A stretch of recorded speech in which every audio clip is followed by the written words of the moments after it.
السلام علیکم دوستو، میں ہوں عبداللہ اور آپ دیکھ رہے ہیں ریاست مدینہ چینل۔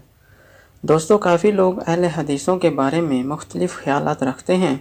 کچھ تو گستاخ رسول صلی اللہ علیہ وآلہ وسلم کہتے ہیں تو کچھ یہودیوں کے ایجنٹ۔ لیکن آج ہم ایک مفتی کی زبان سے سنتے ہیں کہ وہ اہل حدیثوں کے بارے میں کیا کہتے ہیں۔ ایسا نہیں ہے تو مقلدین میں بدعت کی بیماری زیادہ ہے، اور اہل حدیث اکثر بدعات سے بچے ہوئے ہوتے ہیں۔ اکثر میں نے دیکھا ہے کہ وہ بدعت سے دور ہوتے ہیں، ان میں بہرحال یہ خوبی ہے۔ تو سعودی عرب میں چونکہ عربوں کا مزاج ہے کہ وہ بدعت کو نہیں مانتے،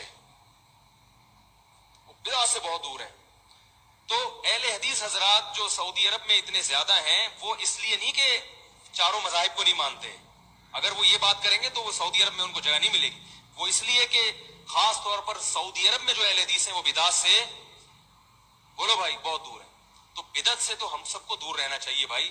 بہت ساری چیزیں ہم نے امام حنیفہ کے کھاتے میں ڈال دی ہیں، بہت ساری چیزیں ہم نے فقہ حنفی کے کھاتے میں ڈال دی ہیں، بہت ساری چیزیں ہم نے رسول اللہ صلی اللہ علیہ وسلم کی طرف منسوب کر دی ہیں۔ عرب اس کا بڑا خیال کرتے ہیں، حدیث صحیح ہونی چاہیے۔